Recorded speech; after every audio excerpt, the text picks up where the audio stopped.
In the cool of the southern dawn stands a motionless giant, its branches armed with sharp thorns. An enemy stands close by, an enemy known as the greater kudu, a large antelope with a striped coat that devours foliage. The tree is an acacia. In a few moments, it will set in motion a relentless and deadly strategy.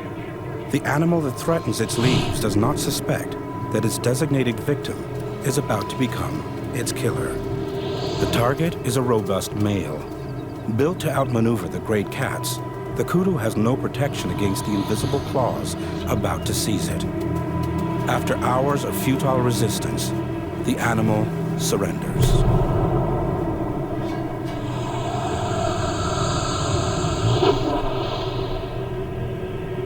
Its roots firmly anchored in the ground, the culprit has no reason to flee. There are no clues and no apparent motive for the attack. And any witnesses to the scene will remain silent. It's almost a perfect crime.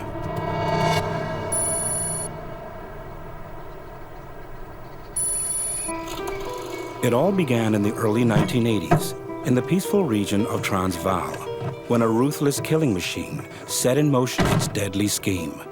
But at the time, the crimes passed unnoticed.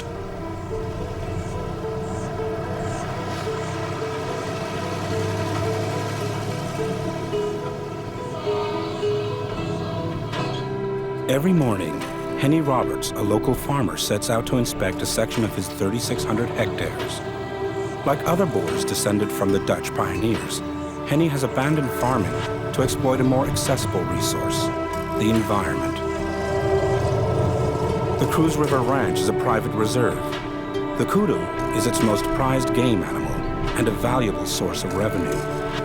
Here, some 20 large mammals congregate in the shelter of the killer acacia. Perhaps they will be its next victim.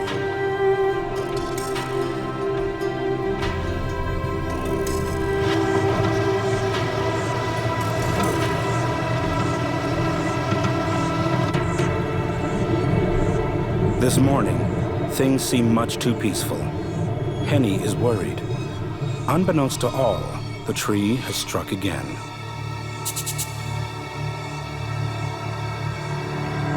Guided by his instincts, Henny moves slowly toward a grisly discovery. He doesn't know it yet, but the killer is nearby. Preparing to offer him not a confession, but a bit of shade. A cursory examination of the victim offers no clues to the murder weapon. The attacker is a master.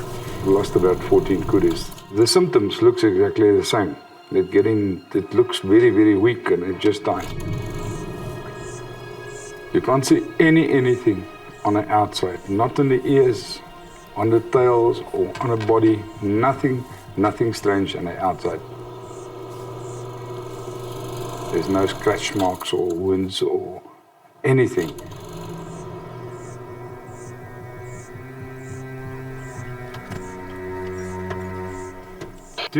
At first, Henny suspected poaching, but hunters would not abandon their trophies like that. There is no sign of a weapon, no apparent motive. It's a complete mystery. There will be no easy answers to this puzzle.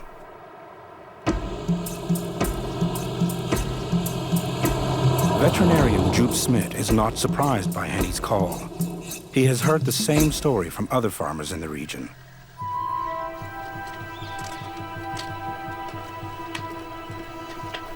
Did you notice anything strange when you first discovered it? Nothing out of the ordinary. It was just lying on its side, dying. Okay, let's go take a look. This time, Smit arrives in time. The body is still warm, so he is able to take samples of the blood before it coagulates. The analysis may show evidence of a virus. Like some of its colleagues, The vet at first feared the return of a terrible epidemic from the 1950s, a type of cattle plague that decimated the kudu population, as well as those of other ruminants.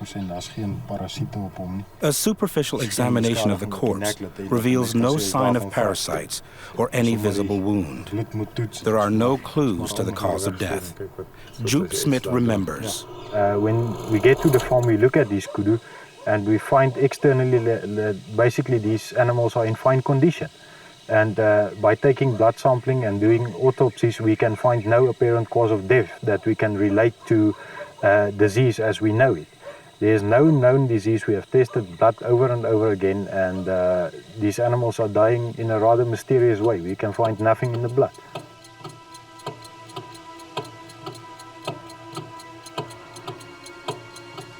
Powerless to defend themselves against the calamity threatening their lands, the Transvaal farmers fear the phenomenon could spread throughout the country. It seems that nothing, not barbed wire, not fences, can stop the epidemic. Their primary source of revenue is at risk.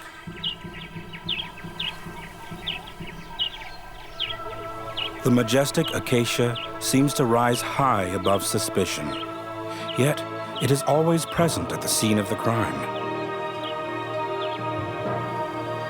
Its Greek name, Akakia, means thorn. The Acacia caphora is the most prevalent in the region. There are more than 1,250 related species in the world, with more than 130 of them in Africa. The acacia adapts to the most hostile environments, thanks to its long taproots reaching down to the most inaccessible sources. A key player in the fragile ecosystem, it dominates the savanna.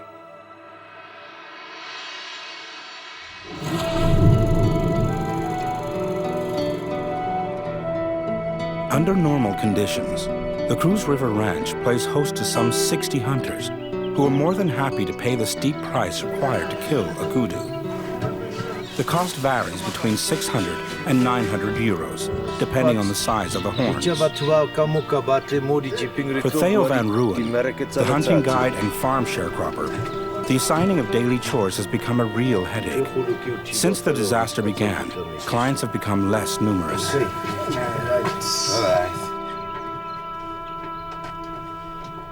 But today, Theo is puzzled by a new development.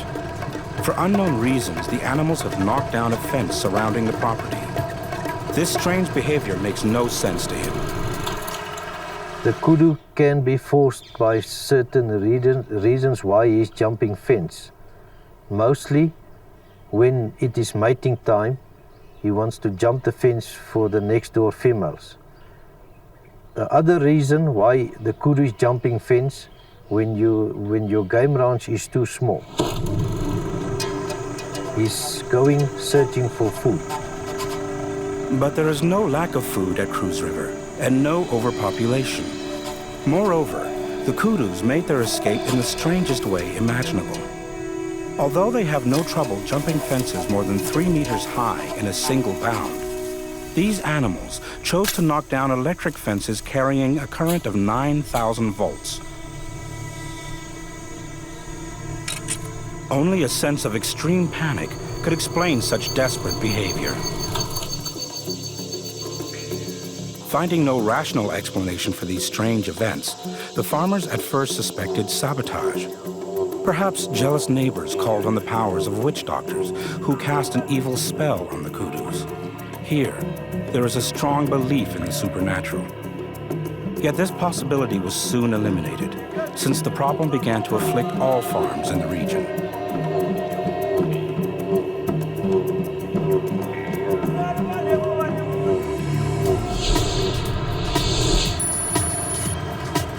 Finding the culprit and preventing more deaths has become a priority. Unable to fight this invisible enemy on their own, the farmers of Transvaal look to Pretoria, the administrative capital of South Africa. It is also the home of Wouter van Hoeven, a world-renowned specialist in wildlife management. Although he still teaches at the University of Pretoria, Van Hoeven prefers hands-on work and spends much of his time out in the field. He participates actively in the creation of wildlife reserves and knows the private reserves of Transvaal very well. Pragmatic by nature, the professor quickly prepares a plan to discover the source of the problem. Right, good afternoon, ladies and gentlemen. Welcome to the start of this new course. The first mortalities that were reported was in 84, then it was more in 85, more in 86, and then we started looking into the problem. The first line of investigation was questionnaires. I thought that we should first find out what is the extent, where are all the mortalities reported, and how many are dying, etc. So we wanted some baseline information. Right, Mark. This is To implement his plan, Van Hooven calls on the support of farmer friends, such as Mark Gunn. And myself went out there, and that's how I got to deal with Mark and Henny Roberts and a number of other farmers in that area, so that we could get a more holistic picture of the extent of mortalities and the numbers of kudu dying.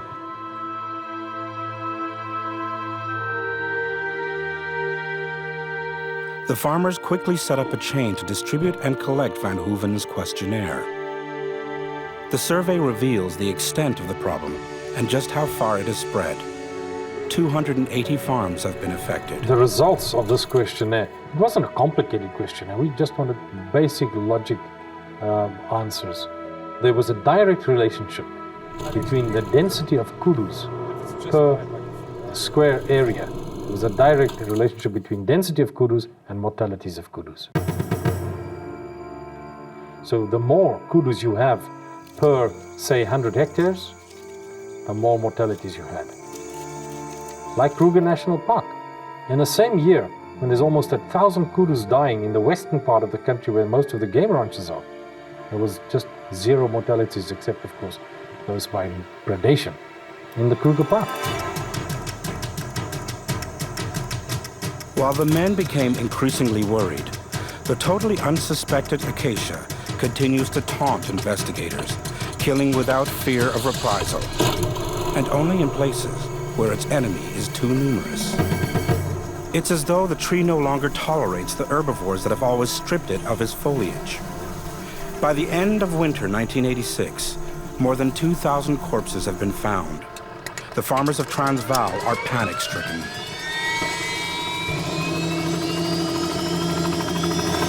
Henny Roberts decides to conduct a census on his own vast domain.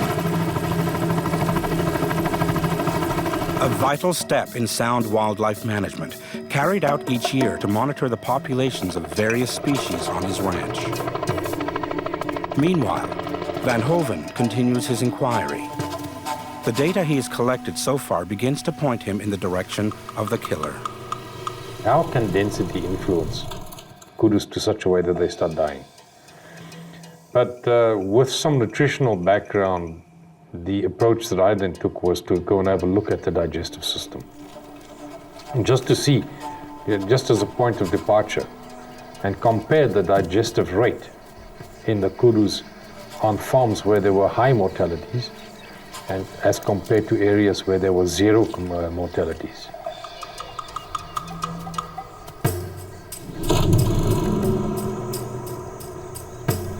The kudu is not an easy victim, and Van Hooven knows it. The inquiry will take time. Hunting the animal known as the gray ghost requires stealth and cunning. Okay, we can go through there, down there, over by those trees. That's a crossing point for the kudus. The large antelope with the grayish fawn coat melts into the landscape. A shy, elusive creature, it vanishes at the slightest hint of danger.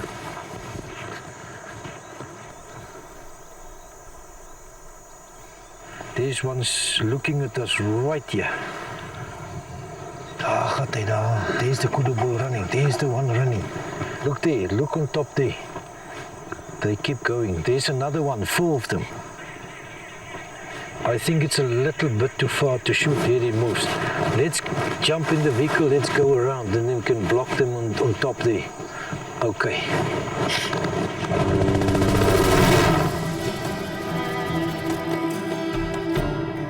In this murderous winter of 1986, Henny organizes a surveillance operation to assess his losses, and he makes an important discovery. Not all the herbivores have been afflicted by the plague. the zebra, giraffe, and buffalo populations remain intact. The investigators must thus abandon their search for a virus, which would have struck down other species as well. Blood tests will confirm this hypothesis was a dead end. During this period, the kudu losses become overwhelming. More than 1/3 of the great antelopes have succumbed. Some neighboring farms have suffered losses of up to 39%. It seems nothing can stop the relentless march of the plague. Each new day brings its share of gruesome discoveries. Look, I think that's another kudu carcass over there.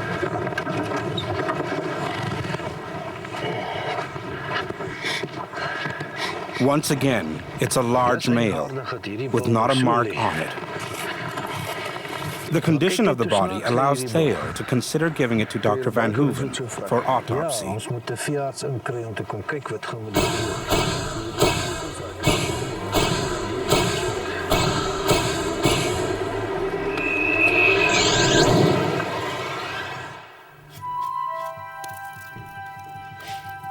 We'll start cutting this thing first. The surgeon's movements are precise.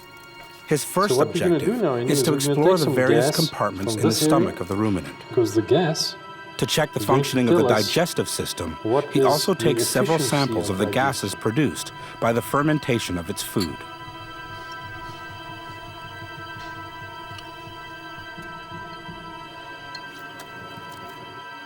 in a very healthy condition. While waiting for the results of the tests, Van Hoeven decides to probe a little deeper. At first glance, all appears normal. But he's intrigued by one detail that escaped the attention of the vets. He decides to examine the contents of the animal's digestive tract. Well, Annie, this Mixed is in with the interesting. stomach contents Well, there's are a few quite acacia a lot leaves. of leaves here that Van is Hoeven explains to still Henny totally that he has never undigested, seen so anything it's like not it. usual for The a leaves kudu are almost to eat completely these. untouched. The Ruslandia, digestion for process instance, has isn't hardly really, begun. The high scientist up can't in their believe his choice. eyes. Well, what we saw is that there is something that might interfere. It seemed that something was interfering with the efficiency of digestion in the stomach, in the rumen. For the first time since his inquiry began, Van Hoeven feels he is on the right track.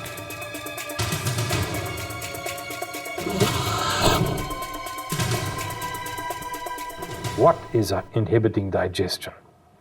Now, that could be various stuff. It can be poison. It can be bad food. But we looked at the food. The protein content of the foods was fine. The availability was not a problem. All eyes are now on the acacia, since kudus dine almost exclusively on its leaves. The noose is tightening around the caphra, nigriscens, and caro, the three species of acacia found in the region. But why the tree, which has coexisted peacefully with its victims for millennia, has suddenly become deadly, remains a mystery. But the biggest unknown is still the cause of death. Although the acacia does wield a weapon of unsurpassed efficiency.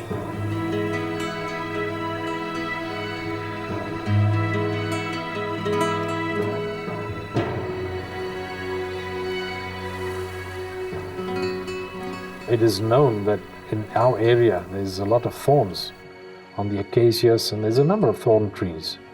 And the reason that plants have thorns is for the simple reason to defend themselves. Thorns don't have any other function. It doesn't help in the photosynthesis. It doesn't make it look attractive for pollination or whatever. So thorns is a physical way of being obstructive to a browser in making it not so easy for him to just strip the leaves off. So that is a physical defense. The treacherous thorns of the acacia have indeed aroused suspicion, but Van Hoeven needs more evidence to zero in on the culprit. He turns to Priscilla Schwartz, a botanist at Pretoria University. What she tells him is astonishing. This Acacia tortilis, for example, is able to modify its physical defenses over time. Look at this juvenile, it's just full of thorns, it's white spiky thorns. This is the same species than that one. This is the same as that one. There's hardly any thorns, only a few here and there.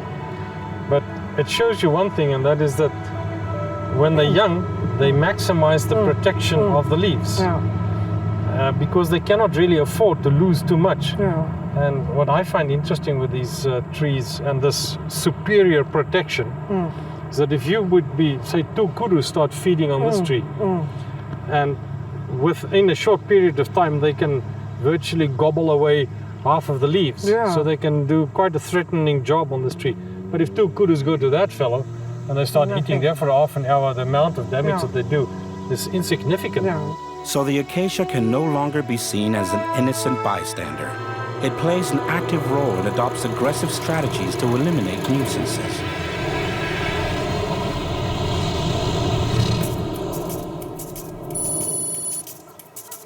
The powers of the acacia thorns are being studied elsewhere as well.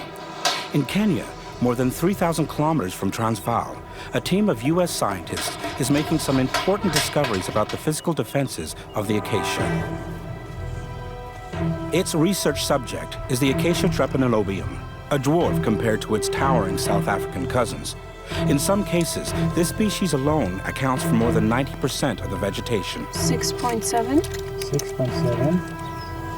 2.5. 2.5. The biologists have fenced off an area to protect the acacias. 6.3. Safe from all predators, they reveal some hitherto unsuspected abilities to Michaela Huntsinger and John Lemboy. So we want to know if you don't have herbivores in there, if the trees stop investing in their defense against the herbivores because it's expensive to them. So if they don't have to put as much energy into building thorns, maybe they can put it in somewhere else. So we want to see if they stop making really big thorns.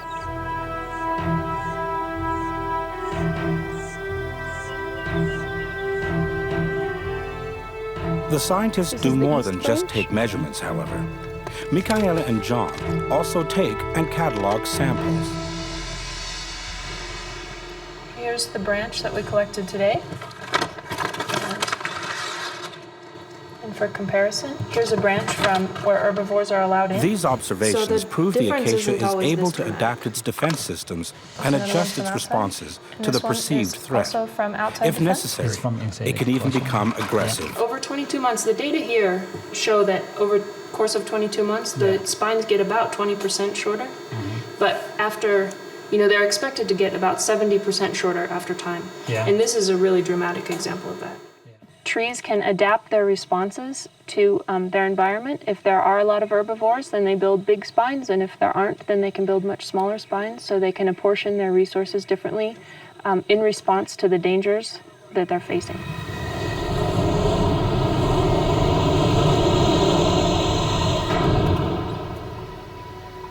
The research carried out in Kenya reveals the arms race engaged in by the acacia when confronted with the ferocious appetites of herbivores.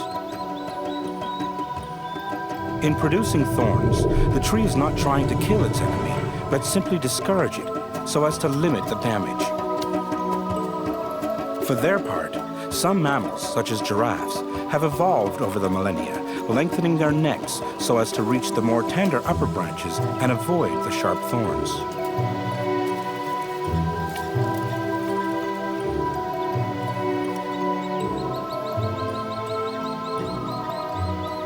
The mouth and tongue of the elephant has toughened, allowing it to chew leaves and thorns without harm. And the muzzle of the kudu has narrowed, allowing it to fit between the thorns. A perfect balance has thus been established. With the kudus nibbling on its lower leaves and the giraffe stretching up to its highest branches, the tree has gradually adopted a parasol shape, providing shade to the small gazelles that snack on its pods, which they pass with their dung, helping the tree to reproduce. But in South Africa, this balance has been disrupted, and scientists have been left with more questions than answers. Since thorns are not its weapon, how is the suspect killing its victims? The American scientists have discovered that to discourage its enemies, this ingenious little tree has developed a whole arsenal of weapons, and they are just beginning to measure their effectiveness.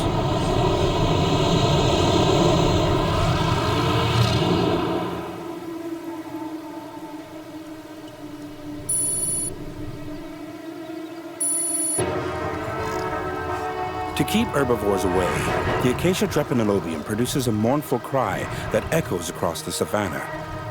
Of course, it's really the wind sweeping through the branches that has earned it the name whistling thorn tree. Its ability to produce thorns that are more and more menacing does not explain why large mammals prefer to steer clear of the tree.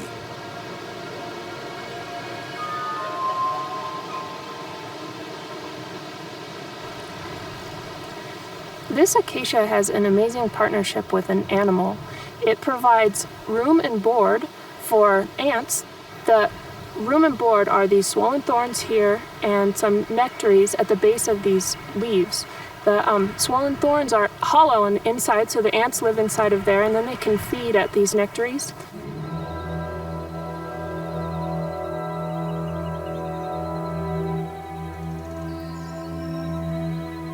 In fact, the acacia harbors not one species of ant, but 4, 3 of which belong to the chromatogaster family. Their size and color may differ, but they all have one thing in common. They are fierce, extremely aggressive warriors. And that is precisely why the tree allows them to live there. Much more than just lodgers, the ants are the tree's security guards.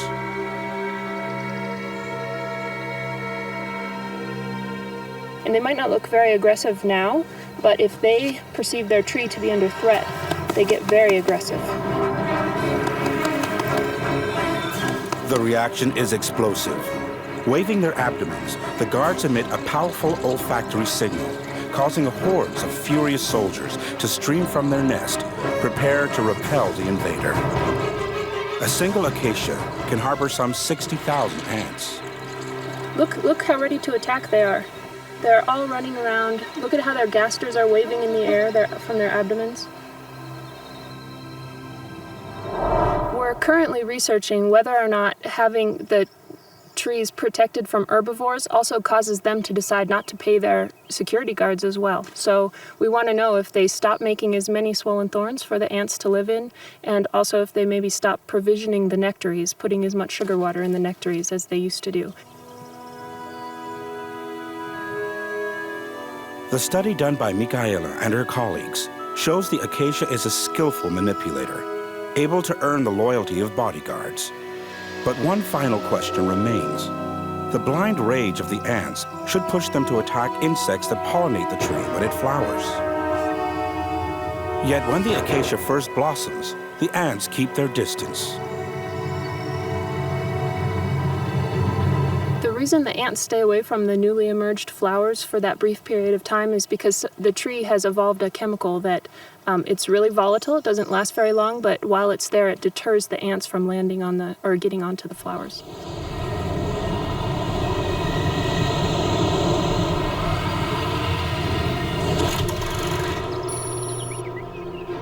When winter comes, there's no difference. Meanwhile, Dr. Van Hoven continues his painstaking inquiry. During the crisis, Henny's ranch has become the headquarters of the farmers. Since 1970, ranches like Henny's have developed at an incredible pace, and there are now more than 6,000 of them. Unfortunately, knowledge of wildlife management has not kept pace with the burgeoning economy. At a rapid pace since Maintaining the delicate balance between plant and animal life is becoming more and more difficult. This industry has grown tremendously, and I don't think In this troublesome situation, Van Hoven's role has become critical. Of how to really manage animals in He hopes this meeting will provide him with the missing link he's been looking for. But the very interesting thing is that kudus are only dying in wintertime. Yeah. They're not dying in summertime. Right. So that's the one thing that tells me that there's something with the food.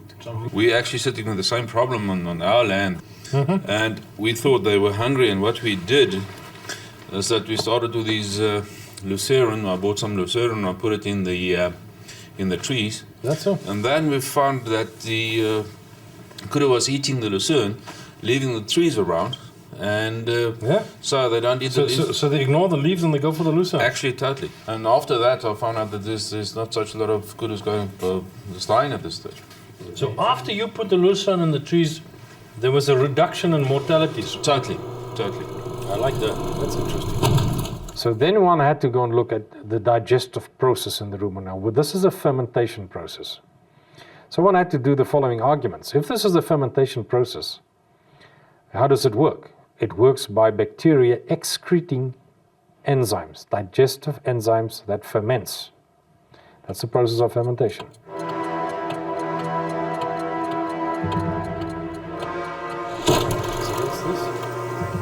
A more in-depth autopsy confirms that an unknown chemical reaction is interfering with the digestive process of the kudus. The antelopes can no longer digest the acacia leaves. For the scientist, this is a revelation, launching him on the trail of a commonplace substance that, in certain cases, can prove toxic: tannin. Something to do with food. Talking about food, I don't think there's I don't know that. It's a substance right under everyone's noses, in the wine and in the hunting trophies hanging on the walls, since it is used to tan the hides of animals. So the principle of tannin is a well-known one, and that plants have tannin as a chemical defense is also something that's not new, but it was never thought that it could influence big animals. It was just on insects and plant parasites. Acacia tissues naturally contain tannin. In fact, the product used to tan hides is often extracted from the bark of acacia trees. Tannin is also found in the leaves.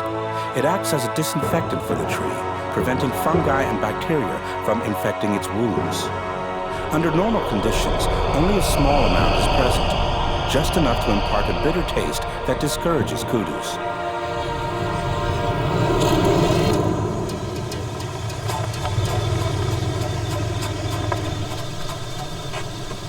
Who would have thought that in some acacias, the tannin levels would increase to the point of becoming deadly? To test his theory, Van Hooven returns to the scene of the crime. He takes samples of some of the leaves the kudus normally graze on.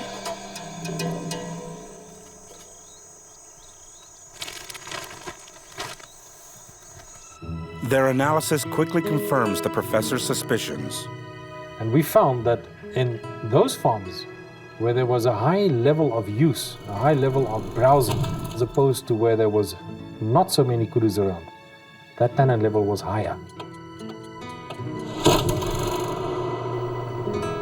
On these private farms, the acacia leaves contain 3 to 4 times the tannin levels found elsewhere, levels high enough to kill.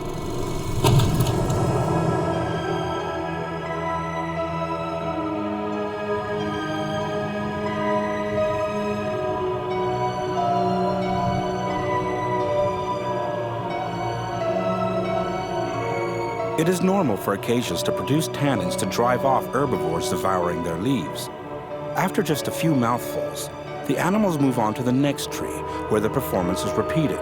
This tactic is normally successful, and predators are discouraged without being harmed. The spectacular increase in the tannin levels in the Transvaal acacias has not gone unnoticed. Originally, it was thought that the phenomenon was due to the drought in South Africa, preventing the trees from producing enough foliage. However, this did not explain why only the acacias on private farms had become lethal to the kudus.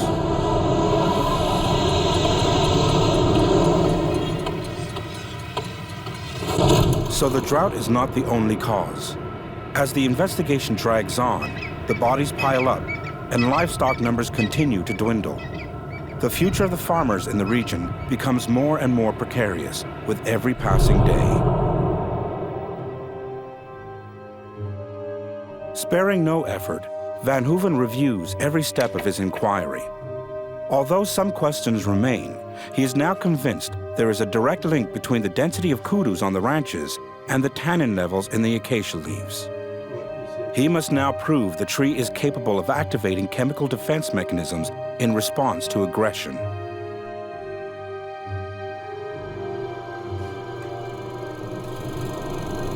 We artificially induced a situation where we took a tree and started damaging and collecting leaves as if you were browsers on a 3 to 4 hour basis.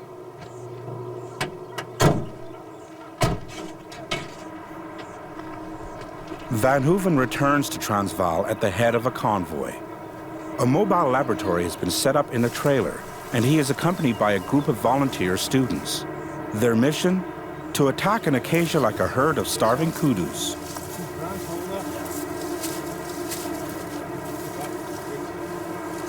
We'll put it in the bag, and then half an hour later, we come back. How many times will we do that? 6 times 3 hours, so every half an hour for 3 hours.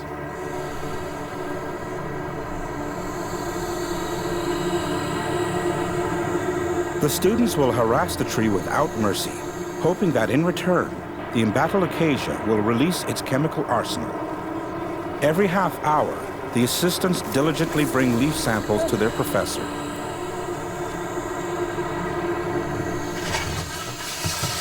In his mobile laboratory, Dr. Van Hooven immediately places the leaves in liquid hydrogen to preserve them in the exact condition they were in when picked. Then he carries out a series of operations to extract the tannin.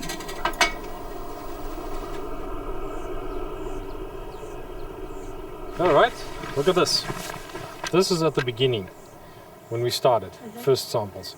And after half an hour, and so we went on. You can see these are fairly light, there's not much difference here, but then it starts going darker and darker. So there is an obvious increase in the tannin level over the relatively short period of time, like in 3 hours.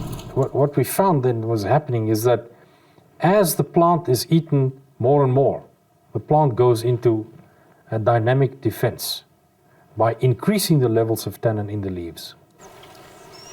It doesn't make sense if you look at a kudu or a giraffe which stands feeding at a tree, that after a while, say they stand there eating for 10-15 minutes, they stop feeding off this tree and move somewhere else to go and continue feeding again, whilst there is still plenty of leaves right in front of them. So something triggers them to decide to go and feed somewhere else. On the African savanna, the acacia had created a balance among all herbivores. When too many leaves had been eaten, it was able to repel its aggressors, who were driven away by the bitter taste of the tannin.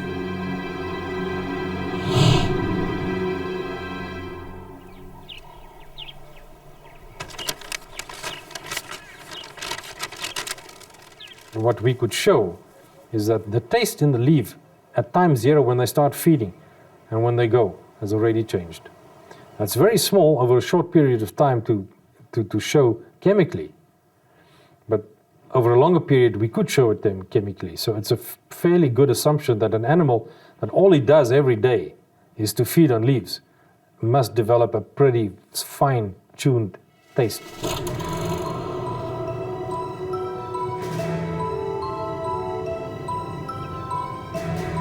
This would appear to explain the mysterious deaths in Transvaal. In their natural environment, the vast African savanna, kudus are able to move away from trees when they become toxic.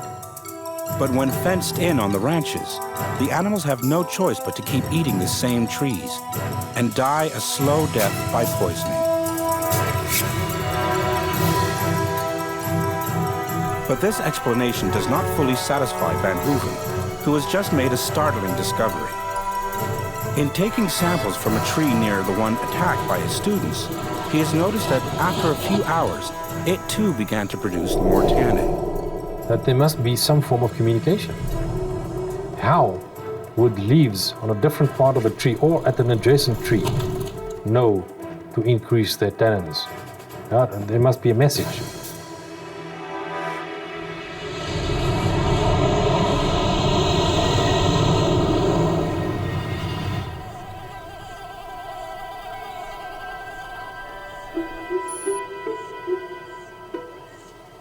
Thousands of kilometers away in Neuchâtel, Switzerland, other scientists are investigating the natural defense systems of plants. Recent discoveries have led them to explore a revolutionary theory: plant communication. Here, they are not studying acacias, but crop plants such as corn. A vital resource for humans around the world, corn, or maize as it is known in Europe, is threatened by all kinds of parasites, such as this moth caterpillar, the scourge of European farmers.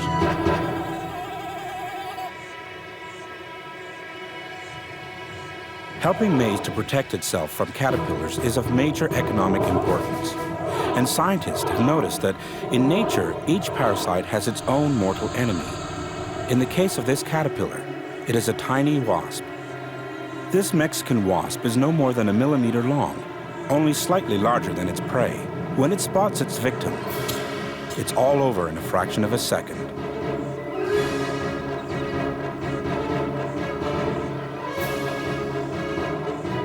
With its rostrum, the wasp pierces the body of the caterpillar and lays an egg. The intruder will incubate for about 10 days, feeding on the tissue of its host. The caterpillar is weakened, but will not die immediately. When it reaches maturity, the larvae will emerge from the side of its victim, ending its life. At Neuchâtel University, zoologist Ted Turlings wondered why some fields of maize were well protected by wasps, while others were infested with caterpillars. We thought it would be a very particularly difficult challenge for these wasps to find these tiny little caterpillars in a huge space field. And our expectation was that they would use visual cues or odors coming directly from the caterpillars or the feces of the caterpillars. When we took the complex of the plant and the caterpillar apart, we took away the caterpillar, took away the feces, then the plant was still very, very attractive to the wasp. To study the odors given off by the plant, Turling's team set up a curious machine, an olfactometer. It works very simply. A stalk of corn whose leaves have been devoured by caterpillars is placed in a tube. A stream of air pushes all the volatile solids released by the plant to the top of the apparatus, where a filter traps the molecules. When we started looking at these odors in more detail, specifically the odor of the plant, we found out that the plant was actively responding to the caterpillar damage. It seems that if a person or animal accidentally injures a leaf of maize, the plant does not react. But if a caterpillar attacks the same leaf, the insect's saliva sets off a chemical reaction, and the plant immediately releases a specific odor. To test this theory, a drop of caterpillar saliva is smeared on an injured leaf and then placed in the olfactometer. The wasps immediately attack. The leaf has emitted an olfactory signal that attracts the wasps.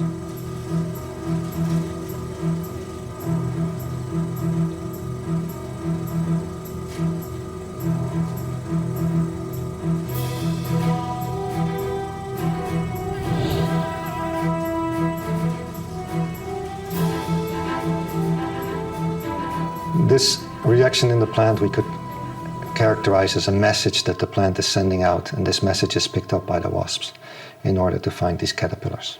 This suggests that there is a communication, a form of communication between plant and insect.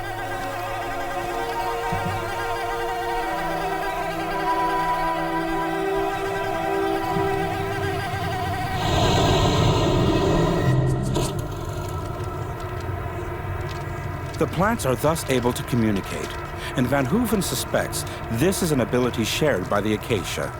He thinks that an acacia attacked by a kudu is able to alert its neighbors, which, in turn, activate their own chemical defense systems.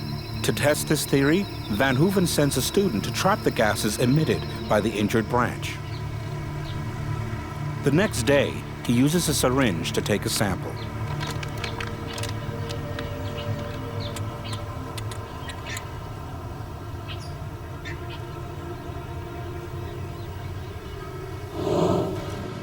The analysis shows that the plant is indeed emitting gases, but with their rudimentary equipment, the professor and his student can identify just one. The one that we looked at is ethylene, because ethylene is liberated when you break stems and break leaves. There's a molecule released in one plant that's borne by the air towards the next, and when that attaches or enters the transpiration pores on the leaf of these trees, that does make the reaction that leads to higher condensed tannins.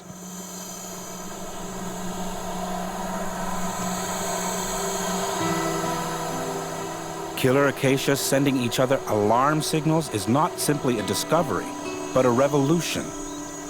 Much of the scientific community remains skeptical, seeing more science fiction than science fact in this claim. But Van Hoeven is convinced. Moreover, his most recent observations support that thesis. He has noticed that kudus almost always travel upwind as they feed, perhaps ensuring the trees are not forewarned of their arrival.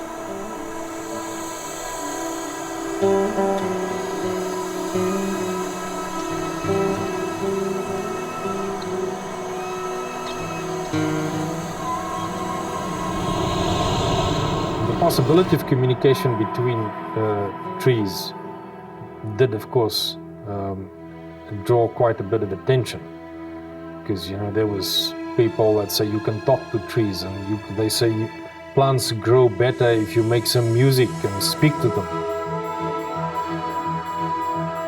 Plants that warn each other of danger? This somewhat peculiar idea was first put forward by an American biologist in 1982. He too was met with skepticism. 20 years later in Jena, Germany, Ian Baldwin is on the point of proving that plants can communicate. And not just acacias, but everyday species such as peas, sage, and tobacco. The scientific community did not appreciate this story. It's clear that something is going on, but we don't know how the signaling goes on, we don't even know whether it is above ground signaling through the air or whether it's below ground through roots. Many plants in a natural environment are connected together, not necessarily through their own roots, but through this fungal net called the mycorrhizal net. And these mycorrhizae are sort of like a telephone company. They hook up everybody, and everybody's hooked together through the same sort of net. And so lots of signals could be going on below ground, connecting plants that are different species or even fairly far apart. So there's a lot to be understood in terms of the mechanism of the signaling. The prestigious Max Planck Institute offers Baldwin some valuable tools for deciphering the language of plants. But although the existence of communication between plants and insects is now acknowledged, scientific proof of plant-to-plant communication is more difficult to obtain. When you puff a little bit of odor to an insect, it smells, it orients, it starts running toward the source of smell. It has all these behaviors that it's so easy to say, yeah, it perceived it and it responded. But with a plant, it doesn't run. All it does is change its chemistry in subtle ways. And we don't know enough about how plants change their chemistry and what sort of changes in their chemistry reflect changes due to smelling odors versus all the other things that happen out there. What we're realizing through this research is that plants are remarkably responsive, they're remarkably sensitive, they have remarkable capabilities. We demonstrated earlier that they have a memory of past attacks. So plants respond differently when they've been attacked once or twice or 3 times than they do if they've never been attacked before.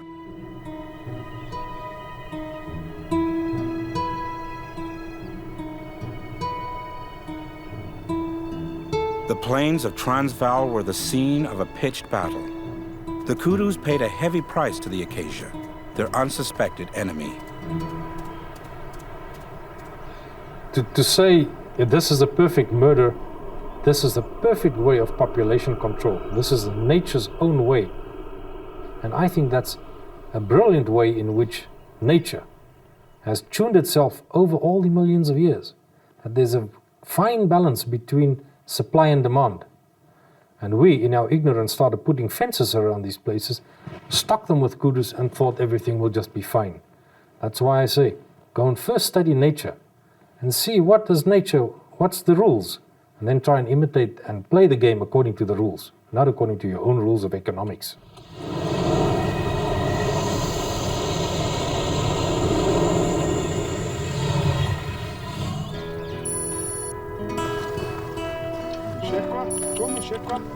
Who would have believed that humans would expend so much energy to track down a single tree? The inquiry lasted 2 years. From this very difficult time, Henny Roberts has kept one beautiful souvenir, a baby kudu orphaned by the tragedy.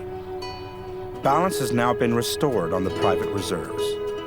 To avoid provoking the wrath of the acacias, farmers now know they must maintain the same density of kudus as in the wilderness. No more than 4 heads per 100 hectares of savanna.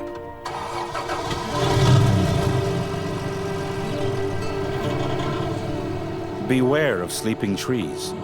They could awaken and strike without warning.